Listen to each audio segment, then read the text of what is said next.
Joining me is Scott Keeter, Director of Survey Research at the Pew Research Center. Scott, great as always to talk to you. A good place to start is with the conventions. We had first the Republican National Convention, then the Democratic National Convention. I have a couple of specific questions about those, but first, how do the convention bounces, as they're referenced, look now that we've passed both conventions? It appears that Barack Obama got a bounce and Mitt Romney did not. If you look at the Gallup poll, which is useful because they have documented convention bounces going back several decades, right. Barack Obama ended up with a 3-point bounce in the Gallup poll, and Mitt Romney actually lost a point in his poll in his poll numbers from before to after, or you could call that a net 4 positive for Obama. And that actually is a bounce that's in the sort of the middle of the pack for bounces over the years. We've had conventions in the past that have been, much better for one side or the other. For example, the 1992 Democratic Convention was great for Bill Clinton, but more recently they've tended to be modest in the 3 to 5 point range. And so Obama's net positive of 4 is probably about the average for that period. But clearly, you've seen this bounce not only in the Gallup poll, but in lots of other polls that have come out since the conventions. Okay, so now comparing to the last time we had a challenger against an incumbent president, which would have been John Kerry against George W. Bush, when we compare to that, am I correct in remembering that with that convention series we had Kerry lose 2 and Bush gain 1? Am I right in remembering that? Or is right. Okay. Yeah.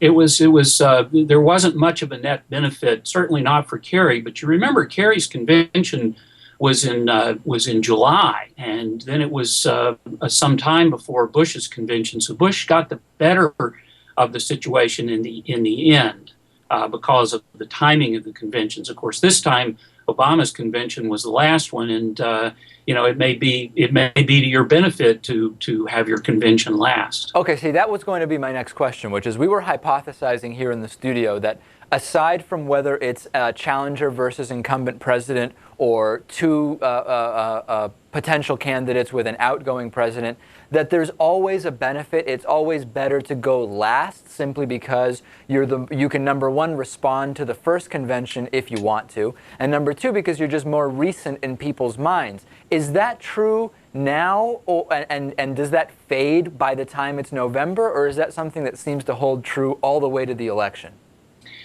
I think we have to acknowledge that there's still a lot of campaigning to happen. There's still a lot of events that could happen.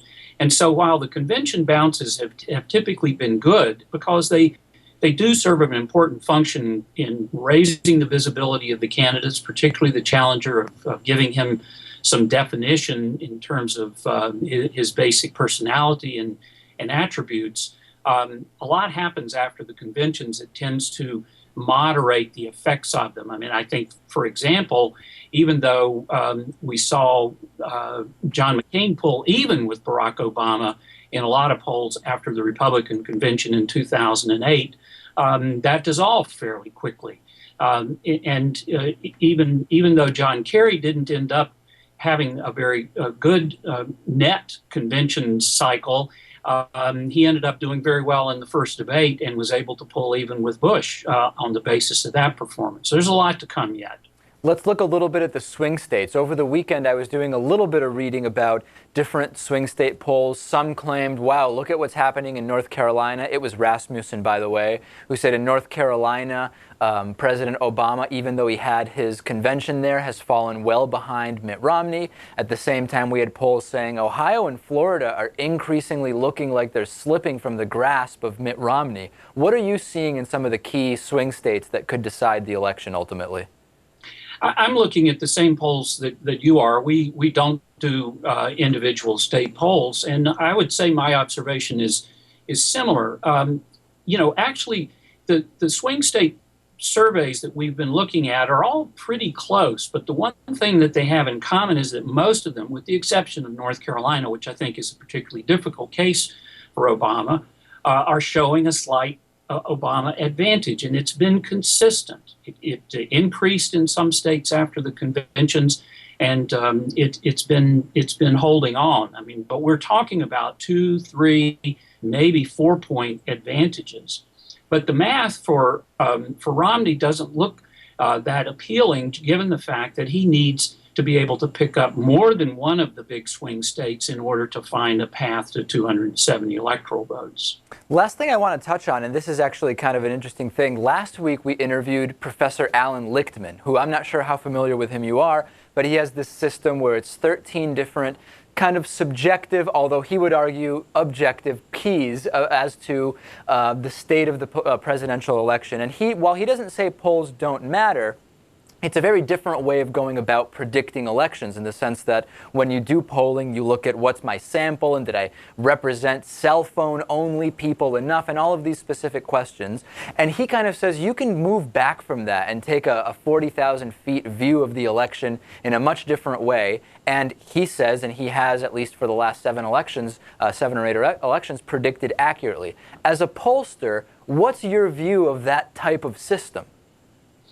Well, his system and others that are similar to it are looking at the things that actually feed into the production of public attitudes about the candidates. And so I don't see them as inconsistent or incompatible ways of analyzing the election. It's just that the polling provides us with a summary of all of the things that could be going on: the presence or absence of an incumbent, the popularity or the successes of the in party and the out party, what's going on in Congress, what's going on with the economy.